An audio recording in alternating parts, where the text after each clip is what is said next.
ginnaaw biñ la jaalee li nu bokk ñu fekk la tey ci dëju ki nga xamante ne moom moo di soxna Momy Seck ginnaaw biñ la jaalee ñu ngi lay nuyu. maa ngi leen di fay. alors tey xol bi neexul gis nañu tristesse bu mag bi nga xamante ni nemmeeku nañ ko sa kanam waaye dañ lay ñaan rek nga bësante ak xol bi ndax itam du ñàkk témoignage bi nga xam ne soxla na ko jamono ji yow it di nga ko mën a wax. sant rek.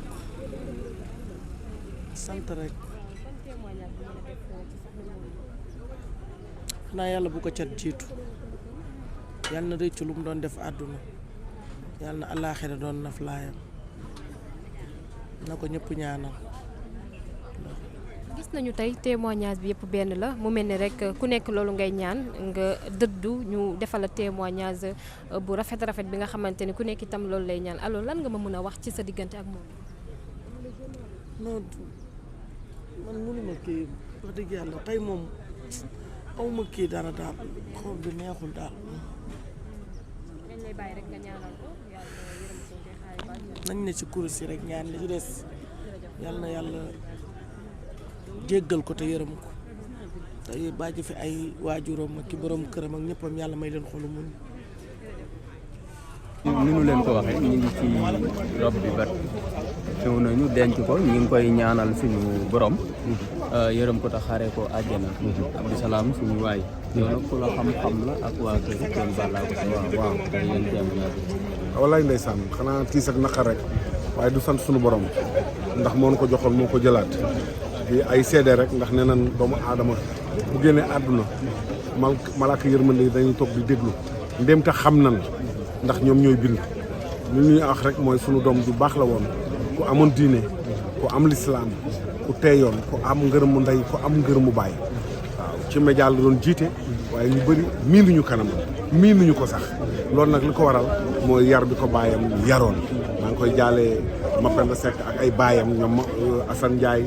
képp koo xam ne daal bokk nga ak moom maa ngi la koy jaale bu baax di leen gërëm seen taxawaay rafet na trop waaw di leen gërëm bu baax. kontaan nañu waaye noonu ndax jege woon waaw sunu doom la ñoo ko ngénte moom it sunu doom la ñoo ko ngénte mu def ay études très avancées nekkoon bitim réew di jàng am ay lijaasa ba ni ko Alaaji Bougane jëlee soxna muy diriger li nga xam ni mooy immédiat des médias donc kon xam nga ni kooku du ko ñuy présenté mën na boppam donc li ñuy def daal yàlla na ko yàlla xare àjjana ci barke Cheikh Ahmad Bamba sunu yaakaar am naa àllaaxira jërë ngeen jëf merci.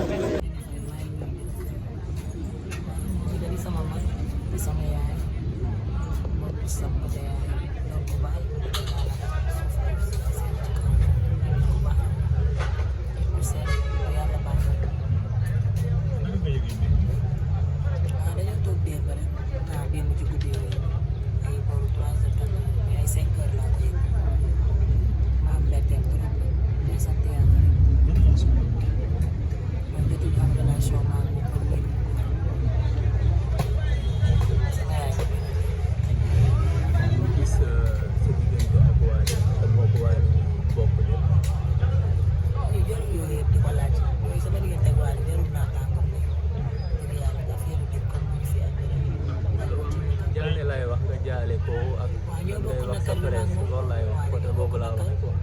daf may jaale man moom sekkuñu jaale ak ñoo bokk naqar dëgg yàlla sama mag la sama papa ñoo bokk naqar ndax suñu mag moo gaañu suñu yaay. tiis bi conseil la ci képp ku nekk ci réew mi nga xam ne def lu baax ak wax lu rafet rek moo am solo àddina am solo. waaw def lu baax rek am solo sant yàlla rek. nit ku baax la moom boo gisee tey li fi nekk ci ay doomu aadama nga xam ne nit ku baax la nit ku yàlla baaxal la jërëjëf.